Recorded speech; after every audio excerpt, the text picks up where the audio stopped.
तो सबको जय मसीह की प्रभु का धन्यवाद करते हैं। आइए मेरे भाई बहनों, आज का वचन लेते हैं। आज का वचन है कि हम अपने जीवन में कैसे दलेरी रखें। जी, यहोशू पहला अध्याय उसकी 6 आयत लिखा, इसलिए हियाव बांध कर दृढ़ हो जा, क्योंकि जिस देश के देने की शपथ मैंने इन लोगों के पूर्वजों से खाई थी उसका अधिकारी तू इन्हें करेगा। आमीन। जी मेरे भाई बहनों, देखिए जैसे हम जानते हैं कि परमेश्वर के वचन से बाहर हमारे जीवन में कुछ नहीं होता। अगर आप परमेश्वर की आशीष लेना चाहते हैं तो यीशु मसीह ने कहा कि तेरे मुंह में जिंदगी और तेरे मुंह में मौत है। अगर तू भले दिन देखना चाहता है तो छल कपट की कोई भी बात तेरे मुंह से ना निकले, ताकि तू भले और चंगे दिन देख सके। विज्ञान भी बताता है कि आपके दिमाग के कई भाग हैं जो आपको सूंघने के लिए और आपके जीवन पर हर एक टेस्ट को नियंत्रण करने के लिए और कोई समझने के लिए भी इस्तेमाल होता है। विज्ञान बताता है कि दिमाग का बोलने वाला भाग बाकी सब भागों को नियंत्रित करता है। अगर एक व्यक्ति 50 साल की उम्र में कहे कि मैं बूढ़ा हो चुका हूँ, तो उसके दिमाग की नब्ज यह संकेत देना शुरू कर देती है कि वह बूढ़ा हो चुका है। जी मेरे भाई बहनों, ये बात सच है और हम जानते हैं कि यह हमारे दिमाग की उपज नहीं है। हमारे दिमाग के द्वारा ही हमें संकेत मिलता है यदि वह व्यक्ति सच में बूढ़ा होने लगता है, क्योंकि उसकी नब्ज उसे यह संकेत देना शुरू कर देती है। यह बात 2000 साल पहले याकूब ने बाइबल में भी लिखी है।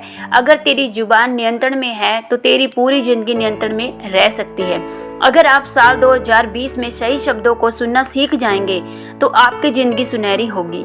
जी मेरे भाई बहनों, हम यहाँ जानते हैं कि यहोशू को परमेश्वर ने कहा कि तू बहुत हियाव बांध और दृढ़ हो जा, और ऐसा परमेश्वर ने उसे बार बार कहा। ऐसा क्यों? क्योंकि जो खास चीज़ इस साल में आपको चाहिए वह है दलेरी, और वही दलेरी परमेश्वर यहोशू को भी बोल रहे थे कि हियाव बांध और दृढ़ हो जा। जी मेरे भाई बहनों, अगर आपने इस साल में दलेरी पकड़ी जो कि परमेश्वर ने आपको बोली है, तो आपके जीवन में वो सारे वचन पूरे होने लगते हैं जो परमेश्वर आपसे बोलते हैं। अगर आपके पड़ोसी को नहीं पता कि आप परमेश्वर में हैं और आप डरते हैं, तो आप दलेरी दिखाने का समय आपके पास अब है, क्योंकि परमेश्वर चाहते हैं कि यही मौका होता है कि आप अपने पड़ोसी को दलेरी के साथ सुसमाचार सुनाएं। और आप हैरान होंगे जब आप अपने पड़ोसी को सुसमाचार सुनाने के बावजूद उन्हें चर्च में आते हुए देखेंगे।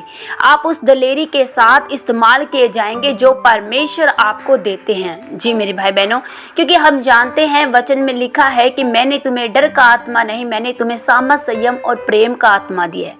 जी मेरे भाई बहनों, हम हर साल जब भी हैप्पी न्यू ईयर यानी नया साल आता है तो हम सब लोगों को हैप्पी न्यू ईयर बोलते हैं, पर हैप्पी न्यू ईयर होता कुछ भी नहीं है। ये सब क्यों? सब कुछ पहले जैसा ही क्यों लगता है? पर जो वचन मैं आपको दे रही हूँ, यानी कि जो ये वचन आज का हम सुन रहे हैं, ये आपके साल को हैप्पी करने वाला है। जी मेरे भाई बहनों, क्योंकि हमें परमेश्वर ने दलेरी का आत्मा दिया है। परमेश्वर ने हमें डर का आत्मा नहीं दिया। परमेश्वर चाहते हैं कि आप हियाव बांधकर दृढ़ हो जाएं और मेरे कामों को निरंतर करते रहिए।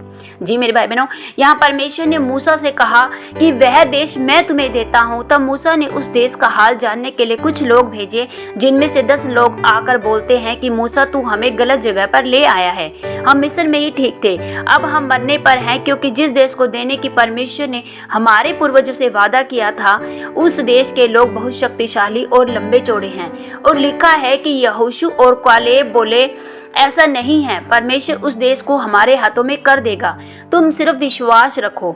जिन लोगों ने कहा था कि यह संभव नहीं है, उनमें से एक भी जन कनान देश में नहीं पहुंच पाया, और कनान में पहुंचने वाली पूरी पीढ़ी में सिर्फ वही लोग थे जिन्होंने कहा था कि परमेश्वर हमें वहां लेकर जाएगा।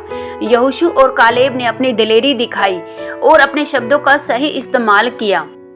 और अगर हम देखते हैं इस साल में, अगर आप परमेश्वर के साथ दलेरी के साथ चलते हैं, तो आप अपने जीवन की हर वो गवाहियाँ और हर वो आशीषें आपके पास होगी जो परमेश्वर ने आप लोगों के लिए रखी है। जी मेरे भाई बहनों, अगर हम बाइबल में देखते हैं कि पौलुस एक ऐसा परमेश्वर का पवित्र जन था और एक ऐसा परमेश्वर का सेवक था जो हर समय दलेरी के साथ परमेश्वर के बड़े और अद्भुत काम करता था।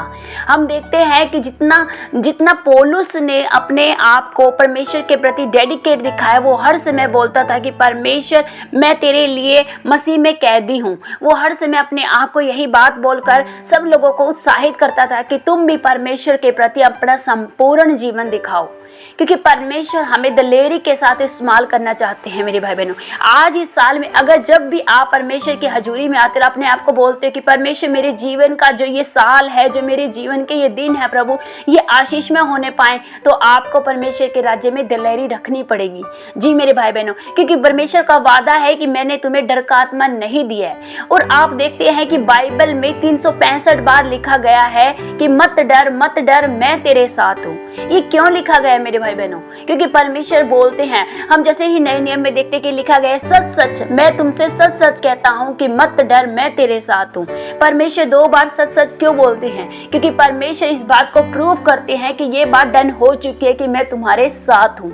अब हमें डरने की जरूरत नहीं है। हमें एक परमेश्वर के राज्य में दलेरी के साथ निरंतर दौड़ते रहना है मेरे भाई बहनों, ताकि जो इनाम परमेश्वर ने हमारे लिए रखा है उस महिमा के मुकुट को हम पाएं। हालेलुया।